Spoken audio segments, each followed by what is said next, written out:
जो चीज पढ़ रहे थे वो थी कॉलीगेटिव प्रॉपर्टीज। आपको मैंने बहुत ही प्यार से ये बात समझाई थी कि colligative properties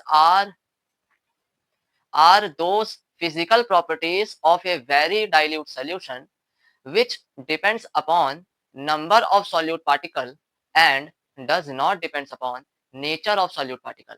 Colligative property are those physical properties of a solution, यानी किसी भी सॉल्यूशन की वो प्रॉपर्टीज जो नंबर ऑफ सॉल्यूट पार्टिकल पर डिपेंड करती हैं और नेचर ऑफ सॉल्यूट पार्टिकल पर डिपेंड नहीं करती हैं प्यारे बच्चों, उन्हें कहा जाता है colligative property. Nature of solute का मतलब है इस बात से कोई फर्क नहीं पड़ता है कि तुमने ग्लूकोज लिया है। सर ये लाइन हम बोलना चाहेंगे, बोलो। तो सर इस बात से कोई फर्क नहीं पड़ता है कि हमने ग्लूकोज लिया है, सुक्रोज लिया है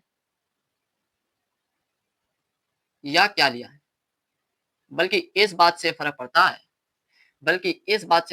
है कि हमने कितना लिया है। यानी नंबर ऑफ सॉल्यूट पार्टिकल से कोई फर्क नहीं पड़ता है, बल्कि आई एम सॉरी, इसका मतलब ये है कि केवल और केवल कॉलीगेटिव प्रॉपर्टीज ऐसी प्रॉपर्टीज होती हैं जो नंबर ऑफ सॉल्यूट पार्टिकल पे ही डिपेंड करती हैं, नेचर ऑफ सॉल्यूट पार्टिकल पर जिनका कोई इफेक्ट नहीं होता है।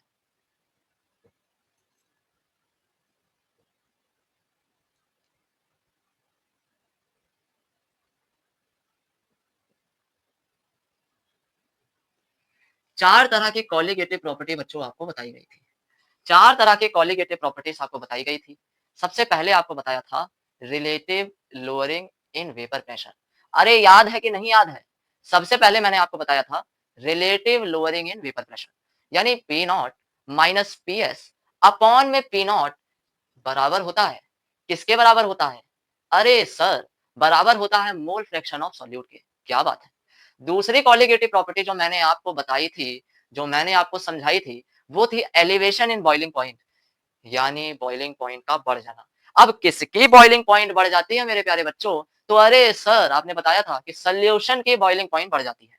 आओ एक बार उन चारों ही कॉलीगेटिव प्रॉपर्टी को यहाँ बोर्ड पे बड़े ही सुंदर तरीके से लिखते हैं। तो पहला तो आपको याद हो गया होगा कि P not minus P S upon P nought is equals to X B. पहला जो कॉलीगेटिव प्रॉपर्टी है जिसको relative lowering in vapour pressure कहा जाता है बच्चों, इसका ये फॉर्मूला तो तुम्हारे दिमाग में छप गया होगा।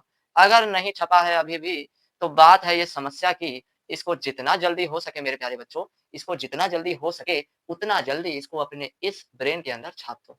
ब्रेन के अंदर चार लोब होते हैं बच्चों, फ्रंटल, पेराइटल, टेम्पोरल और ऑसिपिटल। ब्रेन के अंदर चार लोब होते हैं, फ्रंटल, पेराइटल, टेम्पोरल और ऑसिपिटल। ऑसिपिटल लोब कहीं ना कहीं विजुअल सेंसेशन के लिए रिस्पॉन्सिबल होता है। जो फ्रंटल पार्ट होता है, जो आपकी जो भी क्रिएटिविटी है, आप जितने भी क्रिएटिव हो वो किसकी वजह से है? वो फ्रंटल लोब की वजह से है। आ जाओ सर, ये क्या बता गए बीच में? तो बच्चों पहली जो प्रॉपर्टी थी वो थी relative lowering in vapour pressure, जिसमें एक डंडा ऐसा दिखता है जिसे कहते हैं पी नॉट। पी नॉट क्या है? Vapour pressure of pure solvent. क्या बात है। पीएस, पीएस क्या है? Vapour pressure of solution. क्या बात है। एक्स बी, काई बी क्या है? तुम बताओ। अरे सर गुस्सा काहे हो रहे हो? ये तो मोल फ्रैक्शन ऑफ सॉल्यूट होता है ना। बिल्कुल सही बात है बेटा। चलो, पढ़ के तो तुम आए ही हो, नहीं पढ़ के आए होते तो तुम्हें बोर्ड पे घसीट लेता।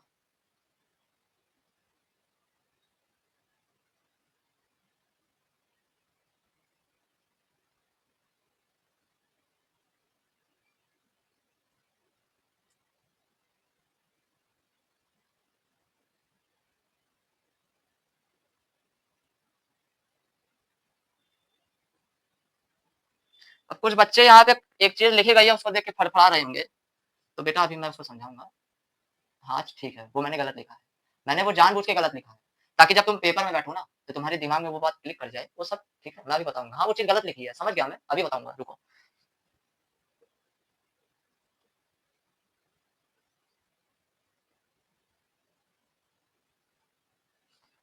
दूसरी जो कॉलिगेटिव प्रॉपर्टी हमने पढ़ी थी वो थी एलिवेशन इन बॉइलिंग पॉइंट, यानी कि डेल्टा टीबी।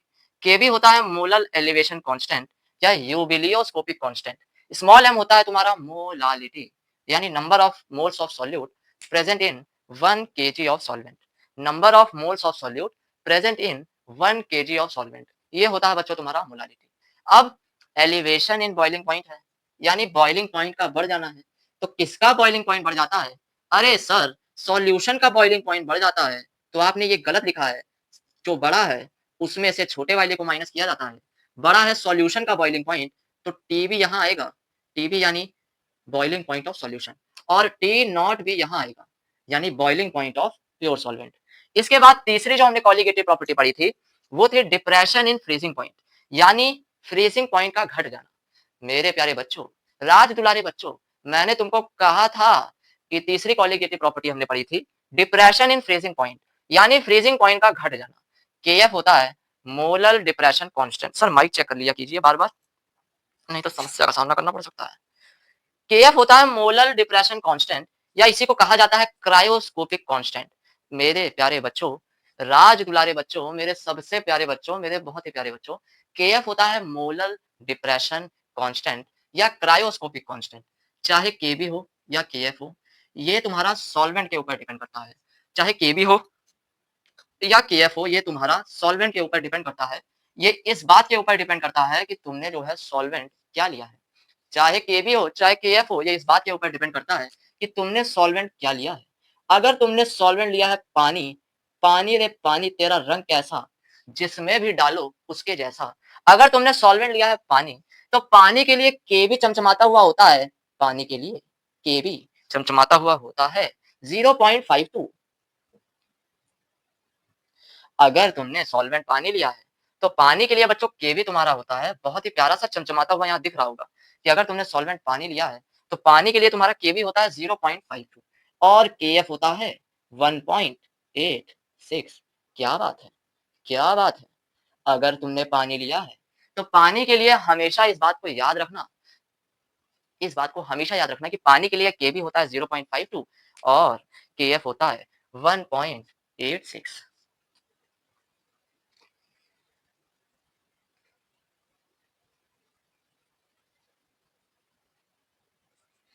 मेरे प्यारे बच्चों, इसके बाद मैंने आपको बताया था कि जब भी कभी when a solute undergo dissociation और association in a solution then it shows abnormal colligative property. क्या तुम्हें याद है? हाँ सर हमें याद है। क्या तुम्हें याद है? हाँ सर हमें याद है कि आखिरी क्लास में मैंने जहां पे बात खत्म करी थी वो थी एबनॉर्मल कॉलिगेटिव प्रॉपर्टी, यानी when a solute undergo dissociation और association then it shows abnormal colligative property, यानी जब भी कभी सॉल्यूशन में सॉल्यूट को डालने पर वो या तो एसोसिएट हो जाए या फिर डिसोसिएट हो जाए, तो ऐसा सॉल्यूट तुम्हारा दर्शित करता है, दिखाता है एबनॉर्मल कॉलिगेटिव प्रॉपर्टी। एक बार फिर से मेरे प्यारे बच्चों, राज दुलारे बच्चों, एक बार फिर से मेरे साथ इस बात को बोलो कि जब भी कभी सॉल्यूशन के अंदर सॉल्यूट को डालने पर सॉल्यूट या तो एसोसिएशन दिखाए या डिसोसिएशन दिखाए, या तो वो एसोसिएट हो जाए, जुड़ जाए, या फिर डिसोसिएट हो जाए, तो ऐसा सॉल्यूट एबनॉर्मल कॉलिगेटिव प्रॉपर्टी को शो करता है। तो ऐसा सॉल्यूट एबनॉर्मल कॉलिगेटिव प्रॉपर्टी को शो करता है मेरे प्यारे बच्चों। मेरे प्यारे बच्चों, अब क्या होता है कि तुम तो मान के चलते हो कि तुमने 2 सॉल्यूट लिया था। क्या होता है कि तुम तो मान के चलते हो कि तुमने 2 सॉल्यूट लिया था, लेकिन जब तुमने उस सॉल्यूट को सॉल्यूशन के अंदर डाला, तो वो सॉल्यूट एसोसिएट हो गए, वो सॉल्यूट एसोसिएट हो गए और एक बन गए। तो तुमने तो कैलकुलेट किया 2 मानकर, लेकिन जब तुमने उसको ऑब्जर्व किया, तो वो तो 1 मानकर आएगा। जो तुमने कैलकुलेट किया है, वो तो तुमने 2 मान के किया है। इस बात में कोई डाउट नहीं है।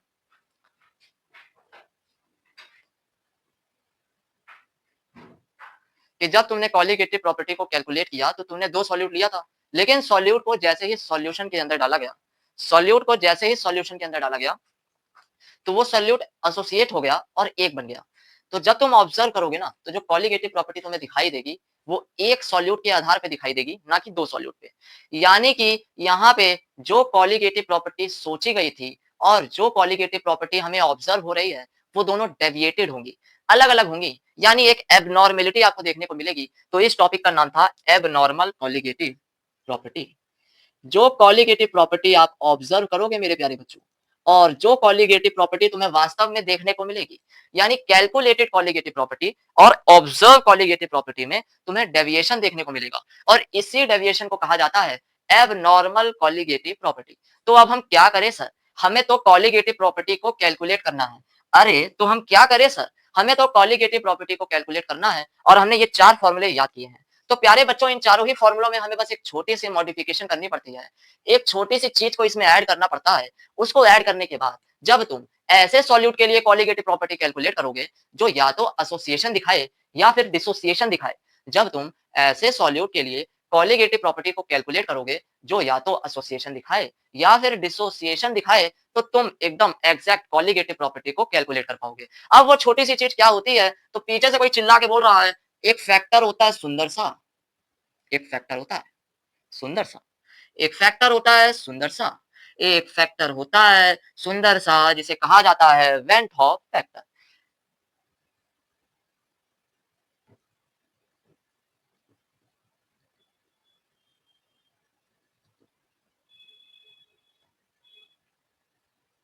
वेंट हॉफ फैक्टर यानी कि आई, आई, वो आई नहीं, पढ़ोगे लिखोगे नहीं, अगर तुम पढ़ोगे लिखोगे नहीं, तो वो कभी भी आएगी नहीं। सुनो, वेंट ऑफ फैक्टर आपका होता है मतलब अब आप इन फ़ॉर्मूलेज़ को अल्टीमेटली आपको जो बातें याद रखनी थी, अगर आपको याद हो तो अल्टीमेटली आपको जिन फ़ॉर्मूले को याद करना था वो यही 4 फ़ॉर्मूले थे मेरे प्यारे बच्चों, यही 4 जिसमें आई को लगाना मत भूलना।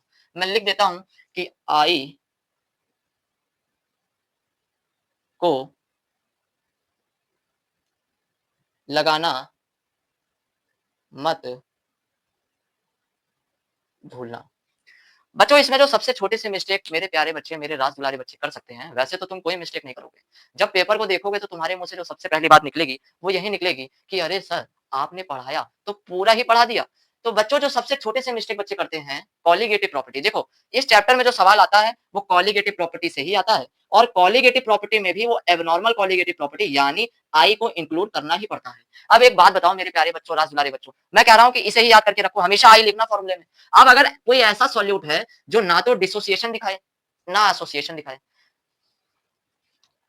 मान लो तुम्हारे पास कोई ऐसा सॉल्यूट है जो ना तो एसोसिएशन दिखाए ना डिसोसिएशन दिखाए, तो उसके लिए आई की वैल्यू क्या होती है?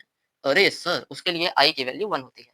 तो हमें अल्टीमेटली जिन फ़ॉर्मूला को अपने दिमाग के अंदर रखना है, हमें अल्टीमेटली जिन फ़ॉर्मूला को अपने ब्रेन की लाइब्रेरी में सेट करके रखना है, वो है ये 4 फ़ॉर्मूले यानी पी नॉट माइनस पीएस।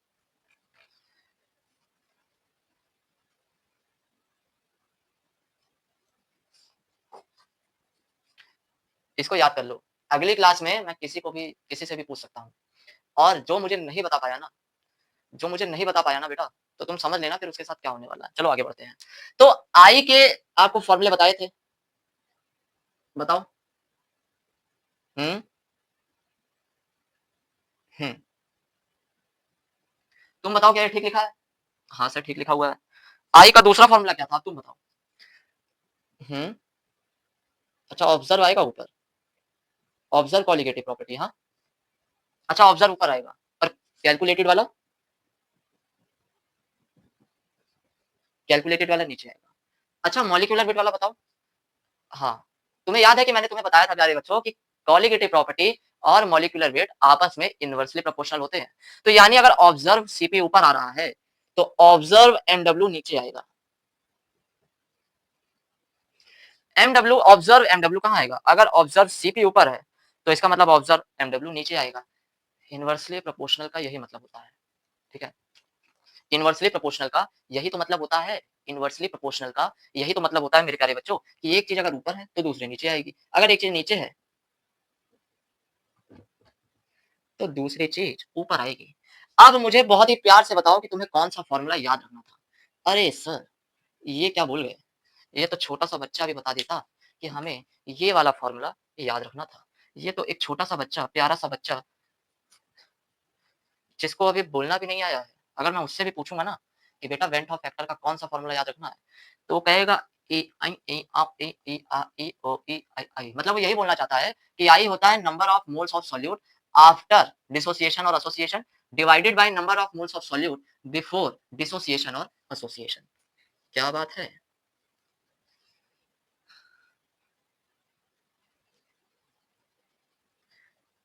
है प्रीत जहाँ की रीत सदा मैं गीत वहाँ के गाता हूँ। भारत का रहने वाला हूँ, भारत की बात बताता हूँ, है प्रीत जहाँ की रीत सदा, मैं गीत वहाँ के गाता हूँ।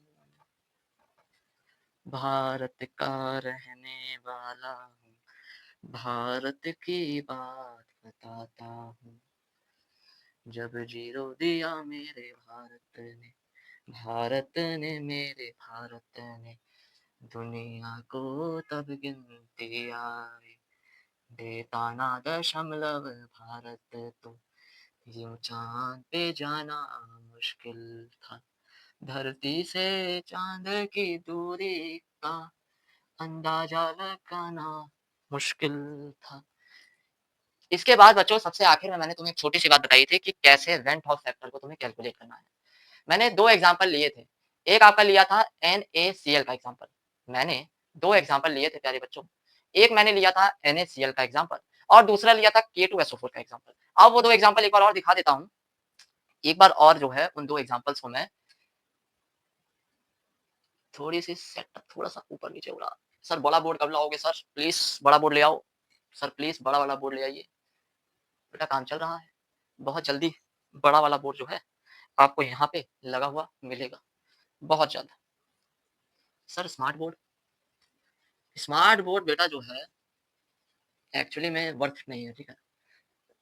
स्मार्ट बोर्ड तो देखो जो है लेना तो है ही क्योंकि इट्स त्रिपाठी फाउंडेशन के कुछ और भी एम्स हैं आगे चलकर, तो उसके लिए तो स्मार्ट बोर्ड की ज़रूरत पड़ेगी, तो स्मार्ट बोर्ड तो चाहिए ही। लेकिन जो हम यहाँ पे कर रहे हैं, यहाँ पे स्मार्ट बोर्ड की ज़रूरत नहीं पड़ती है। व्हाइट बोर्ड और पेन से लिखने पे जो बात बच्चों दिमाग जो एक एक साइंटिफिक तरीका है ये पढ़ने का, कि टीचर यहाँ पे व्हाइट बोर्ड और ब्लैक मार्कर की मदद से लिख-लिख के यहाँ समझाता है और बच्चा वहाँ बैठ के पढ़ता है, सुनता है, फिर टाइम मिलता है, रुकता है, नोट करता है।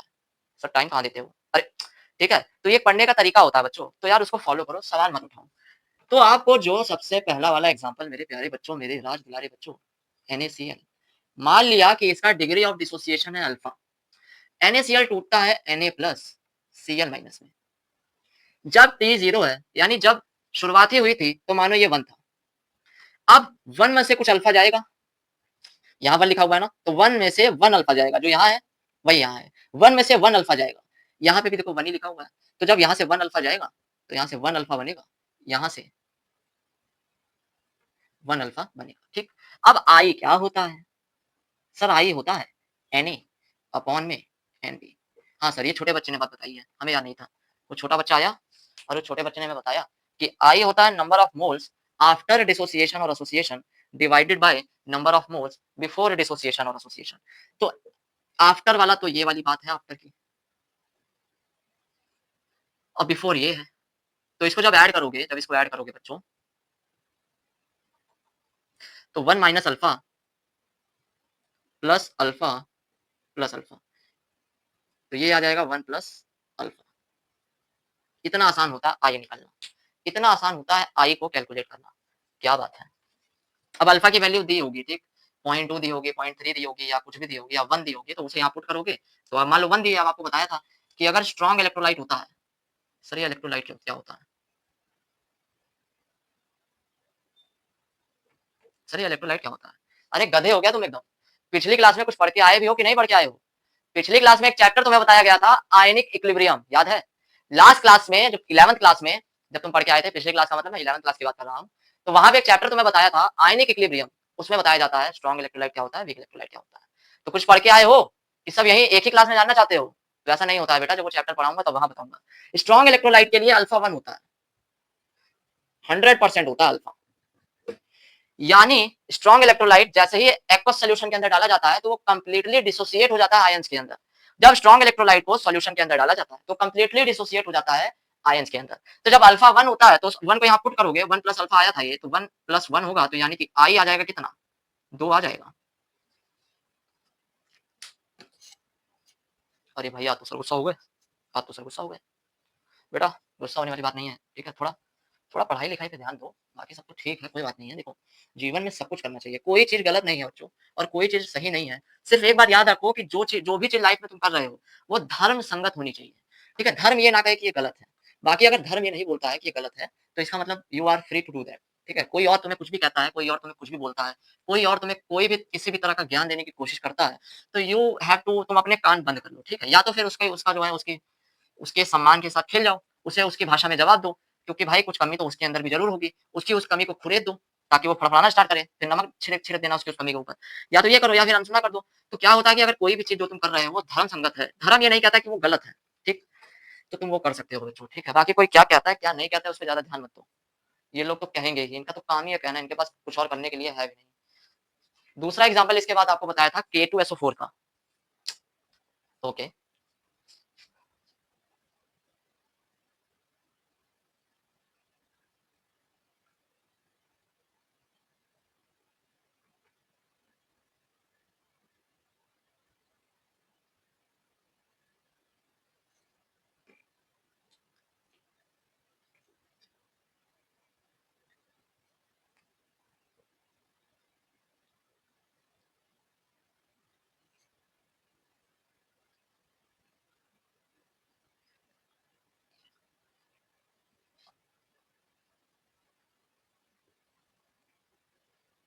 अरे सर आपका माइक बंद हो गया है क्या? नहीं बेटा, माइक बंद नहीं हुआ है।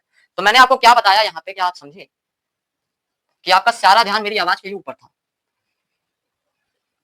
सर ये वाला तोड़ना आता है हमें। बच्चों आगे और भी कंपाउंड्स आएँगे, उन्हें भी तोड़ना आना चाहिए, तो तोड़ा कैसे जाता है वो ध्यान से देख लो। K लिखा, SO4 लिखा, प्लस लगाया, माइनस लगाया। कितना K है? 2 K है तो 2 लिखा। कितना SO4 है? 1 SO4 है तो 1 लिखा। जो यहाँ लिखा है वो यहाँ लिख दिया और जो यहाँ लिखा है वो यहाँ लिख दिया, ठीक? ऐसे तोड़ा जाता है। अब जब टाइम 0 था, टाइम 0 का मतलब है कि अभी तुमने सॉल्यूट को सॉल्यूशन के अंदर जस्ट डाला है। जब टाइम 0 था तो ये तुम्हारे पास 1 था। ऐसे ही करना है, ठीक है? सब में ऐसे 1 मानना।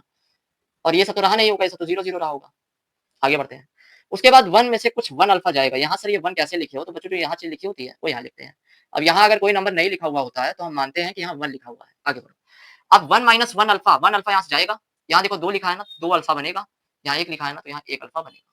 अब I जब हम निकालेंगे, तो I क्या होता है? Number of moles of solute after dissociation और एसोसिएशन। तो यानी 1 minus 1 alpha plus 2 alpha plus alpha divided by number of moles of solute before dissociation और एसोसिएशन यानी कि 1, ठीक है? तो ये आ जाएगा तुम्हारा 1 प्लस 2 अल्फा। अब मान लो अल्फा सवाल के अंदर दिया हुआ होगा, मान लो 1 दिया हुआ है, तो जब तुम यहाँ पे 1 पुट करोगे तो आई तुम्हारे पास कितना आ जाएगा? 3 आ जाएगा। अब तुम्हारे पास आई आ गया है, तुम्हारे पास आई आ गया है ना मेरे प्यारे बच्चों, तुम्हारे पास आई आ गया है ना मेरे प्यारे बच्चों, तुम्हारे पास आई आ गया है ना मेरे प्यारे बच्चों। यानी तुम्हारे पास वेंट ऑफ फैक्टर आ गया है, तो अब आगे का सवाल करना जो सवाल के अंदर पूछा होगा। तो सर एक बार ना वो एसोसिएशन वाला केस भी समझा दीजिए। तो आओ बच्चों तुम्हें एसोसिएशन वाला केस समझा देता हूँ एक बार। ये तो ये समझ आया कि नहीं आया ये बताओ बच्चों? यही है, ठीक है? सवाल के अंदर जो करना होता है वो यही सब है। थ्योरी थोड़ी पूछता है यार, फिजिकल में कहाँ थ्योरी पूछता है ज्यादा।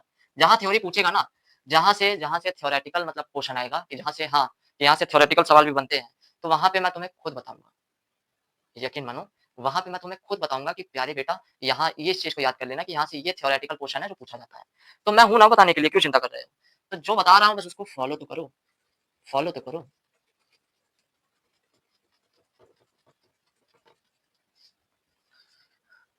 एक सवाल देख लेते हैं एसोसिएशन ऑफ सॉल्यूट वाला, जिसमें जब हम सॉल्यूट को सॉल्यूशन के अंदर डालते हैं तो वो एसोसिएट कर जाता है। जिसमें जब हम सॉल्यूट को सॉल्यूशन के अंदर डालते हैं तो वो क्या कर जाता है? एसोसिएट। मान लो मैंने Na लिया, सॉल्यूशन में डाला, तो ये एसोसिएट कर गया, जुड़ गया, ठीक है? इसका मतलब होता है कि n अलग-अलग A है, ठीक है? A लिया, A है अलग-अलग, कितने? n बार। और इसका मतलब है कि भाई A n बार है लेकिन वो आपस में सब जुड़े हुए हैं। तो शुरुआत में तो 1 था, ये तो रहा नहीं होगा। फिर 1 में से कुछ अल्फा जाएगा। अब यहाँ सीखने वाली बात है कि यहाँ से तुम यहाँ कुछ भी लिखाओ, कोई फ़र्क नहीं पड़ता। तुम ये याद रखना कि यहाँ से 1 में से अल्फा घटाओगे और यहाँ तुम लिखोगे अल्फा बाई n। ये जो n लिखा है ना वो यहाँ लिखोगे। यहाँ से अल्फा जाएगा और यहाँ जो बनेगा वो होगा अल्फा बाई n। इस बात को अपने भेजे में घुसा लो बच्चों, ये केस है तुम्हारा।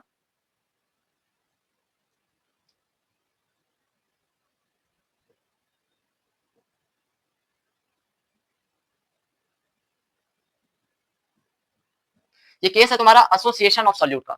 तो जब 1 में से तुम अल्फा लेकर जाओगे ना, तो यहाँ कितना बनेगा? तो याद रखना अल्फा बाय n बनेगा, ठीक है? यही वाला n है, अल्फा बाय n बनेगा। तो अब तुम निकाल लो बेटा, आई निकाल लो, वेंट ऑफ फैक्टर बहुत आसान है। अब यहाँ से आई तो आप निकाल ही सकते हो, बहुत आसान होता है कि आई होगा number of moles of solute after alpha plus alpha by n divide by before यानी कि 1 अब 1 को लिखो अपॉन में या मत लिखो, कोई फ़र्क नहीं पड़ता है। ये आ जाएगा तुम्हारा I, ये आ जाएगा तुम्हारा I वेंट ऑफ फैक्टर,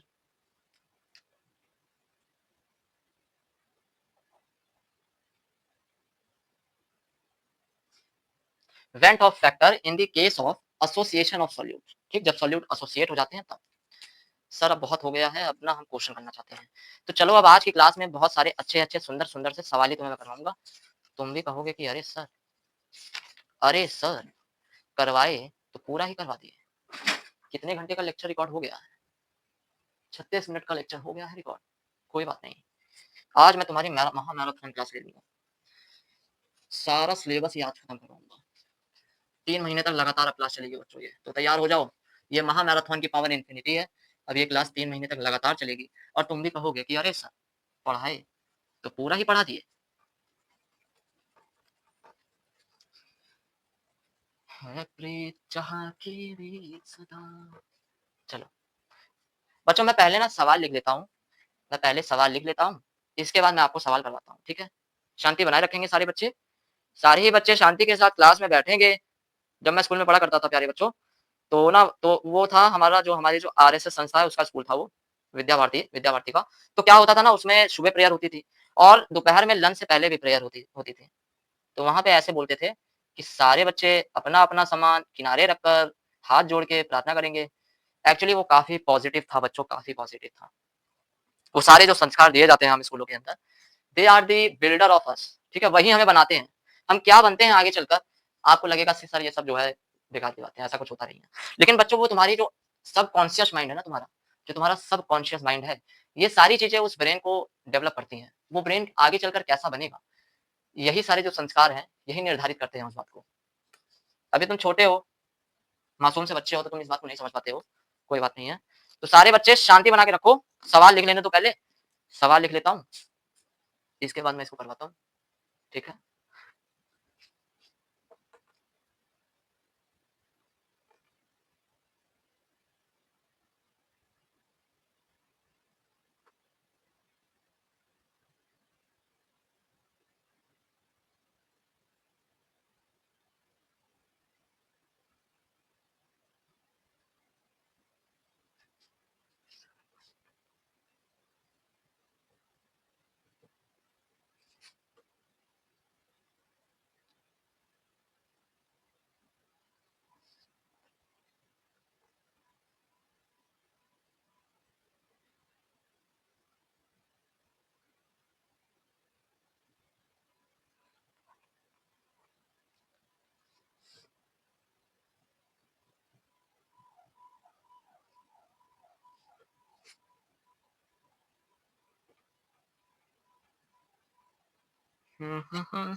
तो प्यारे बच्चों, राज दुलारे बच्चों, सवाल है 1.2% NaCl का सॉल्यूशन है तुम्हारे पास, जो कि आइसोटोनिक है विद 7.2% ग्लूकोज सॉल्यूशन के।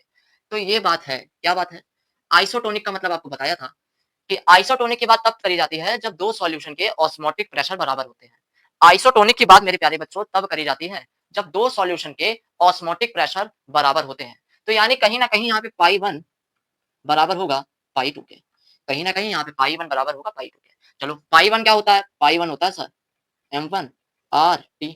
M1 भाई पहले वाले सॉल्यूशन की कुछ मोलैरिटी होगी। R तो भाई कांस्टेंट होता है, यूनिवर्सल गैस कांस्टेंट। और T टेम्परेचर है, टेम्परेचर की कोई बात नहीं कर रहा है तो मानोगे कि टेम्परेचर भी सेम ही रहेगा। सिमिलरली यहाँ पे भी लिखोगे तो ये होगा कुछ M2।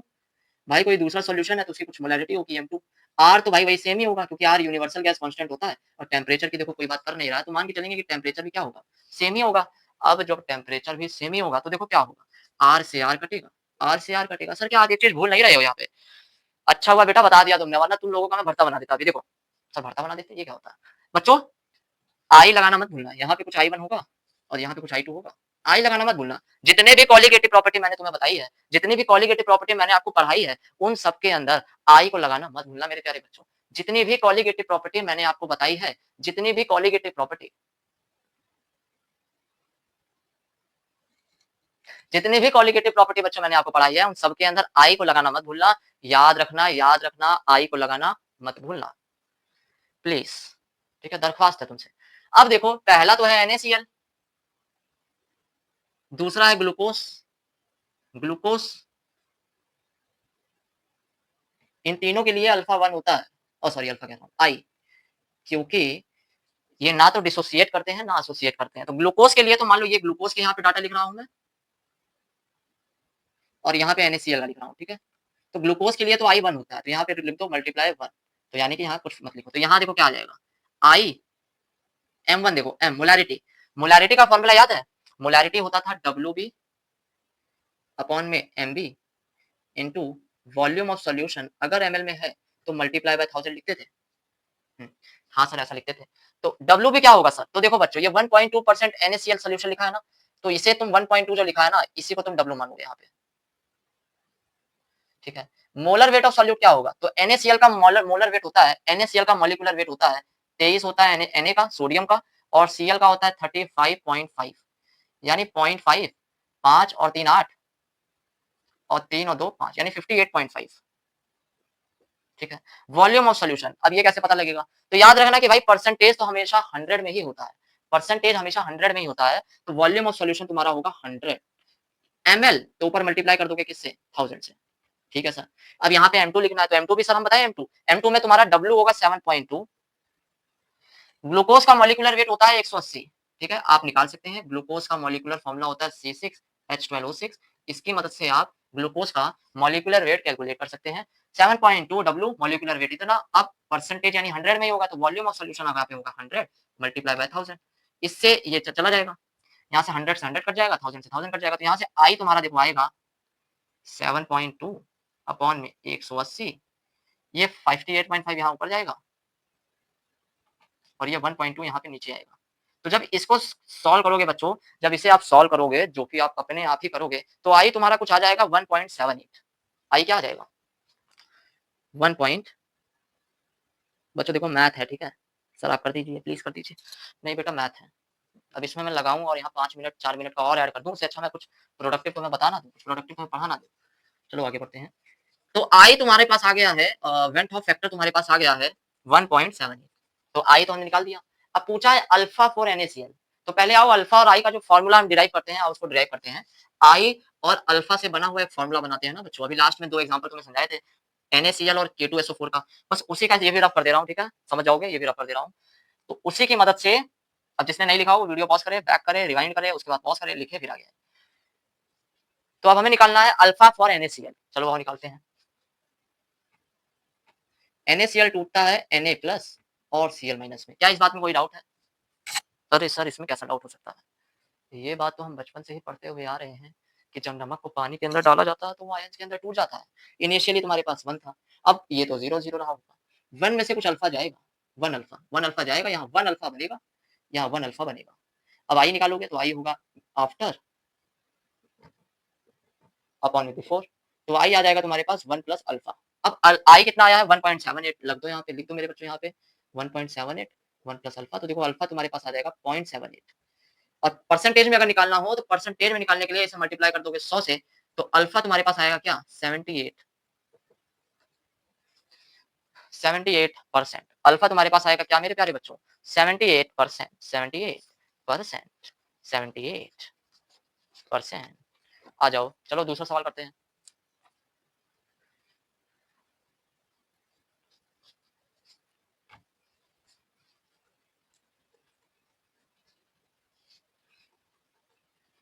सर आप बता रहे थे कि इट्स त्रिपाठी फाउंडेशन का एक मीडिया विंग भी है।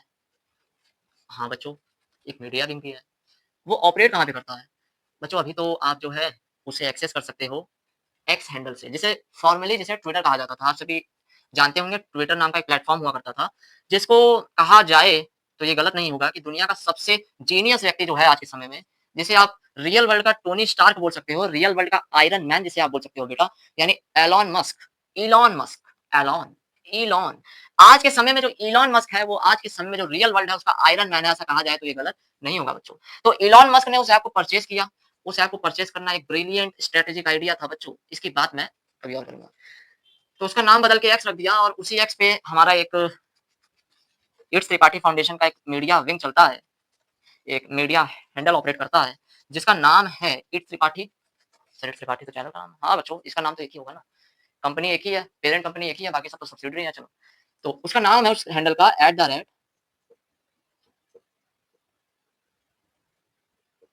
It's Tripathi 8159।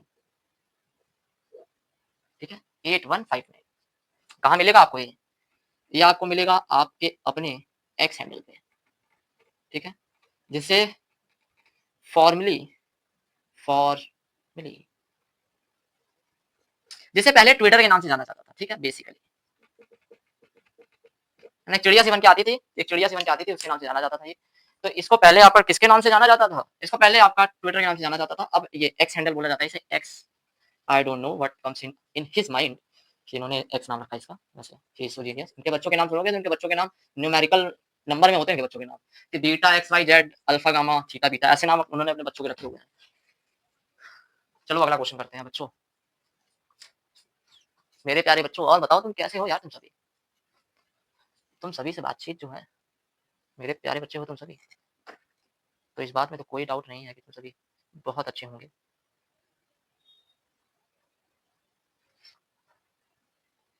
I am with you all. मैं हमेशा इस बात को बोलता हूँ और मैं आज भी इस बात को बोलूंगा कि मैं तुम सभी के साथ हूँ बच्चों। तो बस क्या करना है हमें? क्या करना है हमें? हमें करना fight, fight and fight. Reaction undergoing polymerisation. चलो क्वेश्चन ले लेता हूँ पहले।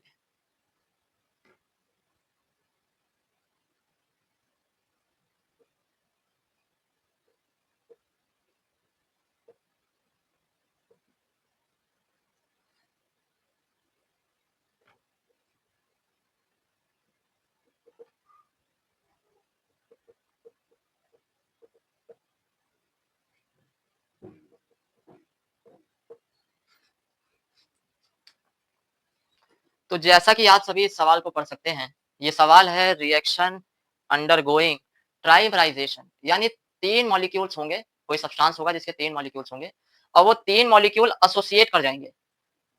क्या कर जाएंगे? सॉरी, वो तीन मॉलिक्यूल्स एसोसिएट कर जाएंगे, मतलब जुड़ जाएंगे। एसोसिएट कर जाएंगे यानी जुड़ जाएंगे। और रिएक्शन अंडरगोइंग प्राइमराइजेशन, यानी तुम्हारे पास तीन ए है और ये तीन ए एसोसिएट करके ए3 बना देंगे। इसको कहा जाता है ट्राइमराइजेशन। शुरुआत में तुम्हारे पास ये वन था, ये वन था, वन में से अल्फा जाएगा। सर यहाँ तो तीन लिखा है तो तीन अल्फा जाना चाहिए ना। अभी तुम्हें बताया था ना, तुमने भी बताया था ना कि ऐसे क्वेश्चन में क्या करना है। ये अरे ये वाली चीज बताई थी ना कि तुम्हारे पास एन ए है तो ये ए एन बन जाता है बच्चों। ये इसका ये कैसे, यही सवाल देखने को मिलता है इसका, इसका यही सवाल देखने को मिलता है। तो याद कर लो ठीक है। या थ्री अल्फा मत लिख देना गलती से, अल्फा लिखो। और आगे अब देखो थ्री अल्फा इसलिए नहीं लिखते हैं क्योंकि आगे हम अल्फा बाई एन लिख देते हैं ना, तो वो वाला जो फैक्टर है वो यहाँ से तीन वाले फैक्टर को नलीफाई कर देता है, यानी कोई फर्क पड़ता नहीं है इस क्वेश्चन के अंदर जो ये वाले क्वेश्चन होते हैं। तो यहाँ से अल्फा जाएगा तो यहाँ बनता है अल्फा बाई एन, एन है थ्री, तो आई निकालोगे तो आई होगा one minus alpha plus alpha by three divided by one. Divide by one लिखने की जरूरत है नहीं। अब अल्फा है 40%, अल्फा 40% का मतलब है 0.4। अल्फा कितना है? 0.4, तो आई निकाल लोगे। अब यहाँ से आई हो जाएगा one minus 0.4 plus 0.4 by three. अब इसको बच्चों सॉल्व करोगे तो वन में से 0.4 जाएगा 0.6 आएगा प्लस 0.4 बाई थ्री आएगा, ये आ जाएगा 1.8 प्लस 0.4 बाई थ्री, ये आ जाएगा 2.2 बाई थ्री। तो यानी ये तीन सत्ते इक्कीस, लगभग लगभग तुम्हारा 7 पॉइंट समथिंग के आसपास, 7 पॉइंट समथिंग नहीं, 7 पॉइंट, ये है 8 4 12, तो 2.4 है ना, 8 4 12 है ना, तो एक और दो ही तो है, तो 2.2 आएगा। और 2.2 को 3 से अगर डिवाइड कर दोगे तो ये देखो हो जाता है तुम्हारा 22, तो तीन सत्ते इक्कीस पॉइंट जीरो, एक जीरो नीचे था ही, तो ये लगभग तुम्हारा 0.71 के आसपास आ जाएगा। ठीक है, तो इस तरह से तुम आई कैलकुलेट करोगे तो आई तुम्हारा कितना आ जाएगा? 0.71 के आसपास आ जाएगा। क्या आपको ये बात क्लियर है मेरे प्यारे बच्चों? क्लियर है कि नहीं? क्लियर है सर? दिमाग में गया कि नहीं? दिमाग में आ गया है सर। तो अब आगे क्या करना है? आगे हमें और मेहनत करनी है सर। क्या तुम थक गए हो? नहीं सर, अभी तो हम बहुत देर तक पढ़ाई कर सकते हैं। तो चलो आओ अभी थोड़ी और देर तक पढ़ाई करवाता हूँ, थोड़ा पानी पी लेता हूँ बच्चों, क्योंकि पानी रे पानी तेरा रंग कैसा, जिसमें भी डालो उसके जैसा।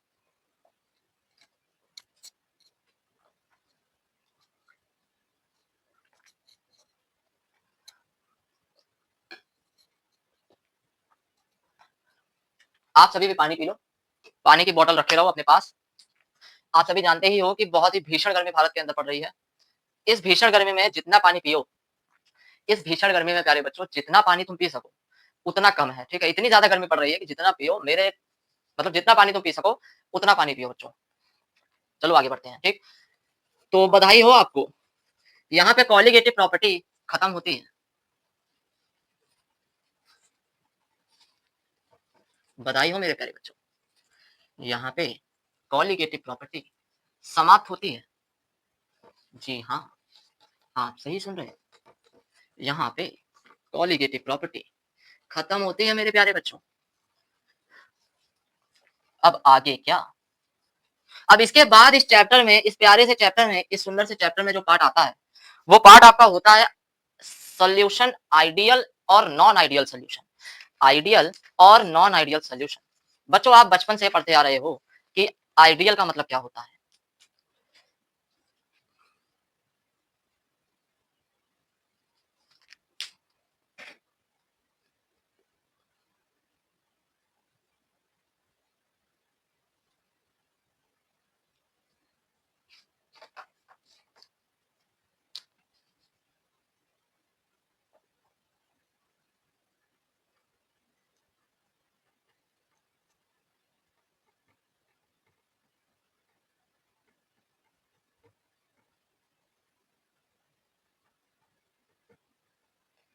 तो आप सभी बचपन से पढ़ते आ रहे हो कि आइडियल का मतलब क्या होता है। शर्मा जी का लड़का याद है? सोसाइटी के अंदर शर्मा जी का जो लड़का होता है, जो शर्मा जी का लड़का होता है, वो एक आइडियल बच्चा होता है। यानी वो एक ऐसा बच्चा होता है जो हर माता पिता चाहते हैं कि उनका जो बच्चा है वो वैसा हो।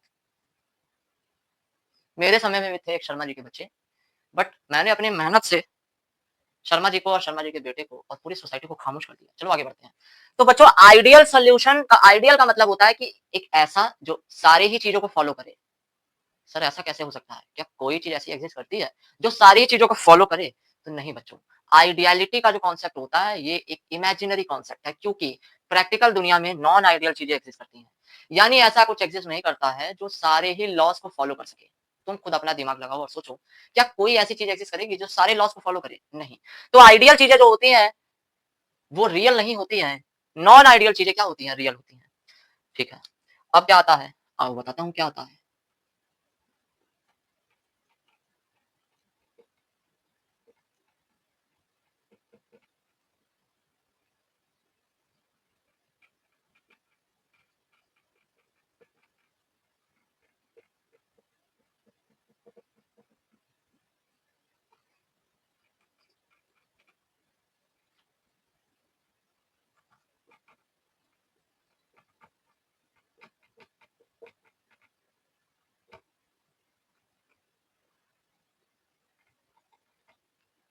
On the basis of Raoult's law, liquid solution can be classified as ideal and non ideal solution।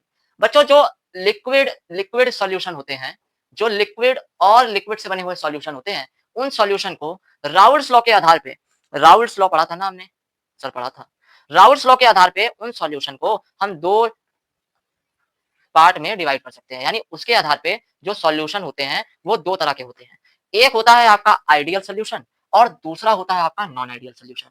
एक होता है मेरे मेरे प्यारे बच्चों आइडियल सॉल्यूशन और दूसरा होता है क्या होता है? क्या होता है? उससे बड़ा सवाल है क्यों होता है? दूसरा होता है नॉन आइडियल सॉल्यूशन। आओ एक एक करके दोनों ही तरह के सॉल्यूशन को हम पढ़ते हैं। सबसे पहला जो सॉल्यूशन है वो है आपका आइडियल सॉल्यूशन।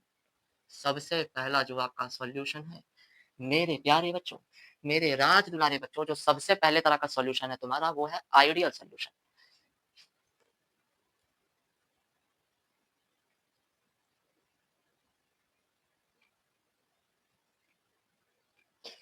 तो कहते हैं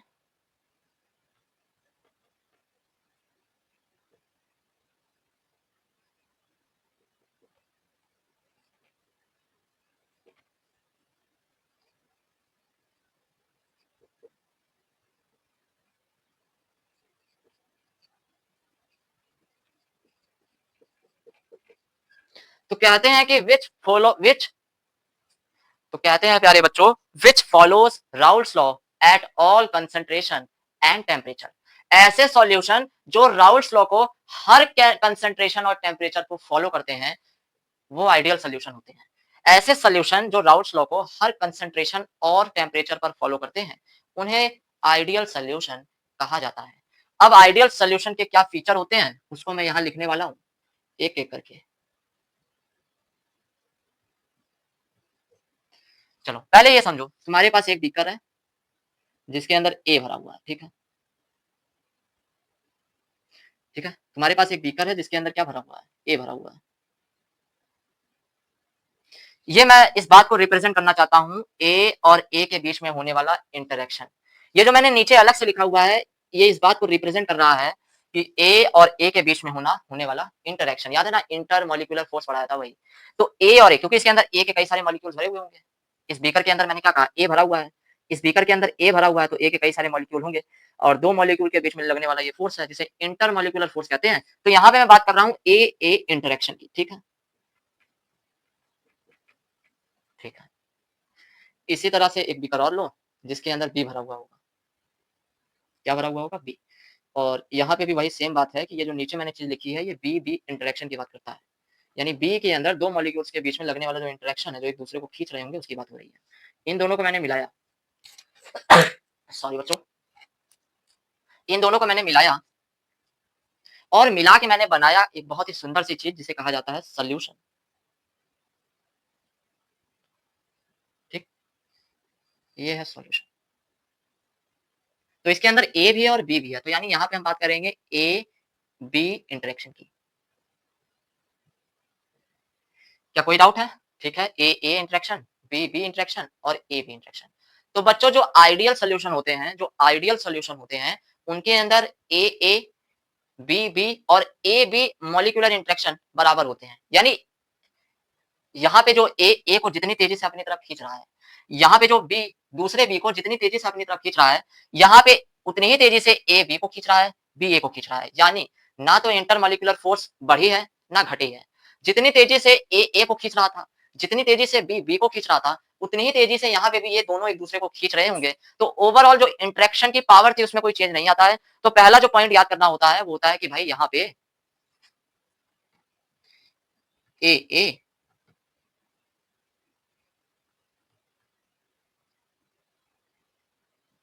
बी बी और ए बी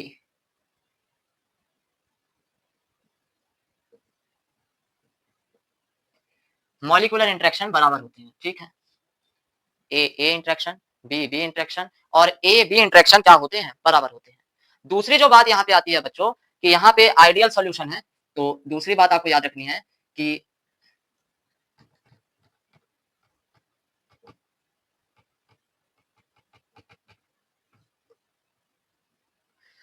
दूसरी जो बात आपको याद रखनी है कि यहाँ पे ऑब्जर्व कॉलिगेटिव प्रॉपर्टी बराबर होता है कैलकुलेटेड कॉलिगेटिव प्रॉपर्टी के। यानी जो तुम फॉर्मूलों की मदद से कॉलिगेटिव प्रॉपर्टी को निकालोगे आइडियल सॉल्यूशन के अंदर, और जो एक्चुअल में तुम ऑब्जर्व करोगे सॉल्यूशन के अंदर, भाई कोई भी कॉलिगेटिव प्रॉपर्टी है जो तुम वैल्यू की मदद से, फॉर्मूलों की मदद से निकालोगे और जो तुम सॉल्यूशन के अंदर ऑब्जर्व करोगे, वो दोनों ही कॉलिगेटिव प्रॉपर्टी बराबर निकलेगी। मान लो तुम ऑस्मोटिक प्रेशर निकाल रहे हो, तो पहले तुमने फॉर्मूलों की मदद से ऑस्मोटिक प्रेशर निकाला, इसके बाद तुमने ऑब्जर्व किया। ठीक है, तो जो फॉर्मूलों की मदद से तुमने कॉलिगेटिव प्रॉपर्टी निकाला था और जो तुमने ऑब्जर्व किया है, वो दोनों ही कॉलिगेटिव प्रॉपर्टी आपकी बराबर होंगी। ठीक, इसका मतलब ये है कि जो पी डैश ए है, जो तुमने ऑब्जर्व किया है, वो बराबर आता है कैलकुलेटेड वाले के, यानी P nought A X A के।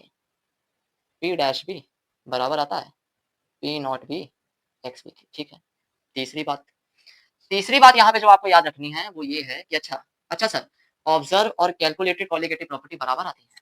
अच्छा सर, आप ये कहना चाहते हो कि ऑब्जर्व कॉलिगेटिव प्रॉपर्टी और कैलकुलेटेड कॉलिगेटिव प्रॉपर्टी दोनों बराबर आती है। हाँ, मैं यही कहना चाहता हूँ। इसका मतलब जो ऑब्जर्व मॉलिक्यूलर वेट होगा,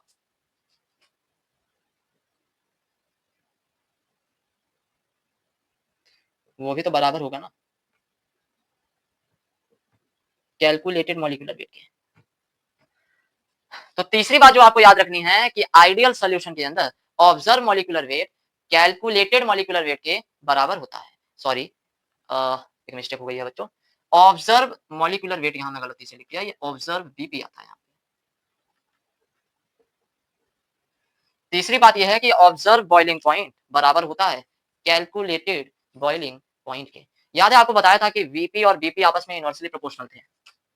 इस चैप्टर की जब शुरुआत हुई थी तब मैंने कुछ एक ऐसा रिलेशन आपको बताया था। बीपी होता है बॉइलिंग पॉइंट, बीपी क्या होता है? बॉइलिंग पॉइंट होता है। तो मैंने कुछ ऐसा आपको रिलेशन बताया था और मैंने आपको समझाया था कि वेपर प्रेशर और बॉइलिंग पॉइंट आपस में इनवर्सली प्रोपोर्शनल होते हैं। तो बस यही बात जो है आपको समझाई जा रही है कि आइडियल सॉल्यूशन के अंदर ऑब्जर्व कॉलिगेटिव प्रॉपर्टी और कैलकुलेटेड कॉलिगेटिव प्रॉपर्टी बराबर आते हैं, ठीक? और ऑब्जर्व बॉइलिंग पॉइंट और कैलकुलेटेड बॉइलिंग पॉइंट भी बराबर आता है। चलो और चौथा पॉइंट देखते हैं जो हमें याद रखना है इसके अंदर।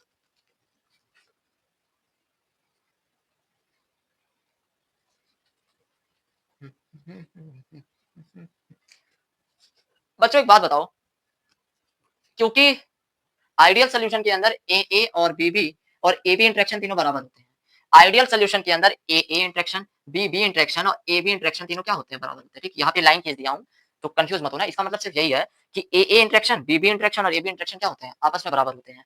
जब जितनी तेजी से ए अपने आप को खींच रहा है, जितनी तेजी से बी अपने आप को खींच रहा है, उतनी ही तेजी से ए और बी भी एक दूसरे को खींच रहे हैं। तो बताओ, ये 50 ml है, मान लो, ये 50 ml है, मान लो। तो जब दोनों को मिलाओगे तो दोनों को मिलाने पे जो सोल्यूशन बनेगा क्या वो 100 ml होगा? बिल्कुल ठीक बात है, क्योंकि भाई ए बी इंटरेक्शन भी तो इन दोनों के बराबर ही है। मान लो अगर ए बी इंटरेक्शन बढ़ जाता, अगर ए और बी आपस में एक दूसरे को जितनी तेजी से खींच रहे हैं वो वाली जो फोर्स अगर बढ़ जाती, तो ए और बी एक दूसरे को बहुत तेजी से अपनी तरफ खींचते। तो जब ए और बी बहुत तेजी से एक दूसरे को अपनी तरफ खींचते तो जो वॉल्यूम ऑफ सॉल्यूशन था वो घट जाता। तो यहाँ 100 ml नहीं आता। जब 50 ml और 50 ml को तुम ऐड करते तो 100 ml का सॉल्यूशन नहीं बनता बच्चों, वॉल्यूम घट जाता क्योंकि ए बी इंटरेक्शन बढ़ जाता। लेकिन ऐसा तो कुछ हुआ है नहीं, ऐसा तो कुछ हुआ है नहीं। जितना तेजी से ए को खींच रहा था, जितनी तेजी से बी को खींच रहा था, उतनी ही तेजी से ए बी को खींच रहा है। तो ये अब मैं पूछूं, बताओ डेल्टा वी कितना है? डेल्टा वी मिक्सिंग, मिक्स करने के बाद वॉल्यूम में कितना चेंज आया? तो भाई फाइनल 100 है, माइनस इनिशियल कितना है? इनिशियल है 50 प्लस 50, यानी ये होता 100 माइनस 100, यानी कि 0। बहुत ही खास बात है कि आइडियल सॉल्यूशन के अंदर डेल्टा वी मिक्सिंग क्या आता है? 0 आता है। आइडियल सॉल्यूशन के अंदर प्यारे बच्चों डेल्टा वी मिक्सिंग क्या आता है? 0 आता है। चौथी बात जो आपको याद रखनी है वो यही है कि आइडियल सॉल्यूशन के अंदर डेल्टा वी मिक्सिंग 0 होता है।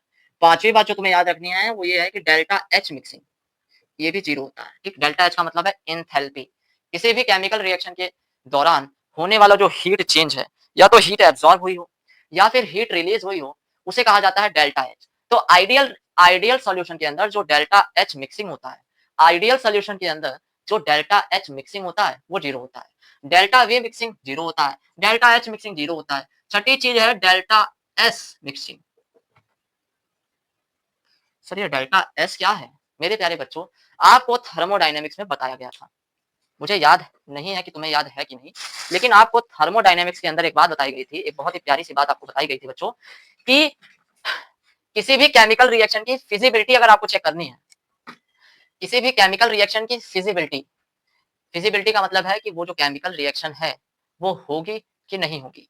किसी भी केमिकल रिएक्शन की अगर आपको फिजिबिलिटी चेक करनी है कि वो होगी कि नहीं होगी, तो दो फैक्टर्स होते हैं जो इस बात को डिफाइन करते हैं। पहला फैक्टर होता है एंट्रोपी। याद रखना, इस पूरे ब्रह्मांड के अंदर, इस पूरे यूनिवर्स के अंदर अगर कोई चीज हो रही है, अपने आप हो रही है, अपने आप होने का मतलब है स्पॉन्टेनियस। अपने आप होने का मतलब होता है बच्चों स्पॉन्टेनियस। अगर इस पूरे ब्रह्मांड के अंदर कोई भी चीज अपने आप हो रही है तो वहां पे एंट्रोपी हमेशा बढ़ती है। तो यानी कि डेल्टा एस मिक्सिंग, क्योंकि ये तो भाई हो रहा है ना, ए और बी को आपस में मिलाने पर ए भी बन रहा है कि नहीं बन रहा है? ए भी बन रहा है। तो यानी कि डेल्टा एस बढ़ेगा, हमेशा क्या होगा? एंट्रोपी हमेशा बढ़ती है।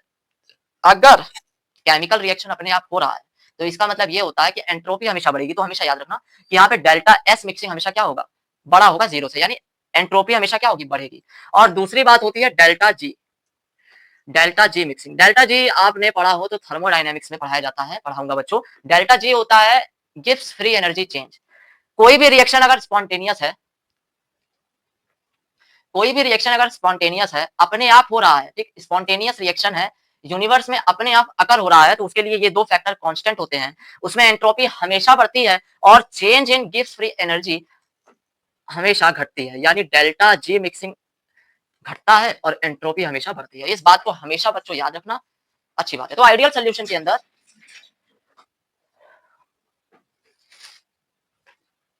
थोड़ा सा पानी पी लिया जाए। तुम सब भी पानी पी लो थोड़ा। फिर वही बात बोलूंगा, पानी पीना चाहिए, पानी पीते रहो, पानी बहुत सारा पियो।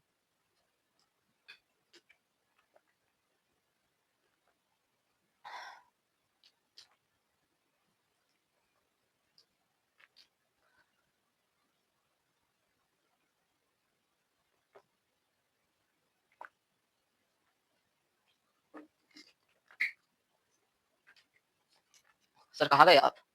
यही हूँ बच्चों।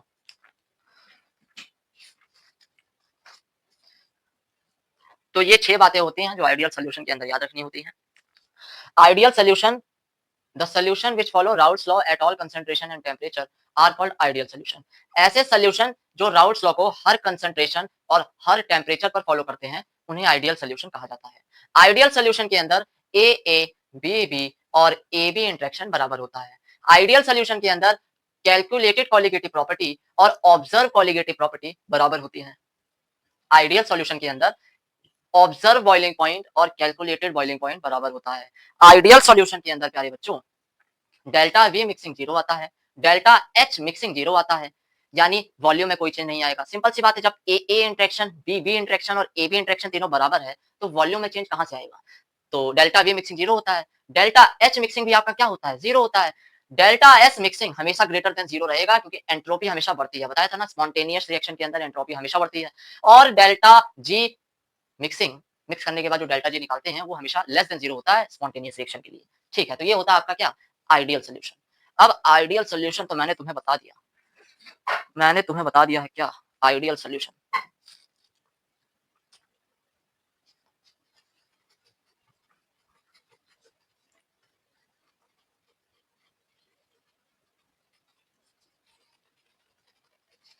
तो बच्चों अब जो है इसके आगे की बात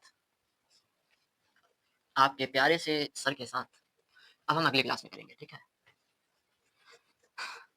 ये चैप्टर जो है अब फिनिश होने की अपने कगार पर है। हाँ, ये चैप्टर थोड़ा लंबा चला है बेटा, लंबा और छोटा कुछ नहीं होता है, मेहनत करनी ही पड़ती है। देखो सक्सेस का कोई शॉर्टकट नहीं होता है। जो मेरे टीचर्स थे उन्होंने भी मुझे ये बात समझाई है और मेरा ये फर्ज बनता है कि अब मैं मेरे जो बच्चे हैं मैं उन्हें ये बात समझाऊं कि सक्सेस का कोई शॉर्टकट नहीं है। सक्सेस का सिर्फ एक ही वे है which leads us to success, और वो है हार्ड वर्क। हार्ड वर्क, जितना हार्ड वर्क तुम कर पाओ उतना कम होता है मेरे बच्चों। ठीक है, जितना हार्ड वर्क तुम कर पाओ उतना कम होता है। जितना तुम अपना दिमाग लगा पाओ किसी भी चीज के अंदर उतना ही कम है, समझो। ठीक है, तुम उससे भी ज्यादा करने के लिए बने हो। तुम कभी भी कोई काम करो ना तो इस बात को हमेशा याद रखो कि भाई ये जो मैं कर रहा हूँ ना ये तो कुछ नहीं है, मैं इससे भी ज्यादा कुछ करने के लिए बना हूँ। ठीक है, तो इसी के साथ आंखों में अश्रु लेते हुए मैं आप सभी को अलविदा कहता हूँ। अब आगे अलविदा का मतलब अब अगली क्लास में मिलेंगे, मतलब है ना, समझा। अब आगे बढ़ेंगे बच्चों, आगे बढ़ेंगे। अब इसके बाद मैं आपको समझाऊंगा नॉन आइडियल सोल्यूशन। इसके बाद एक छोटा सा टॉपिक आएगा एजियोट्रॉपिक मिक्सचर, और उसके बाद चैप्टर का अंत होगा हेनरी लॉ के साथ। हेनरी चाचा चैप्टर के आखिर में आएंगे और हमें एक प्यारी सी बात कि P इज इक्वल्स टू के एच इंटू काई, P इज इक्वल्स टू के एच इंटू काई हमें बता के जाएंगे। हेनरी चाचा आएंगे। चलो ठीक है, bye, tata bye bye, see you all. मेरे प्यारे बच्चों, पढ़ के आना अगली क्लास में, बाय।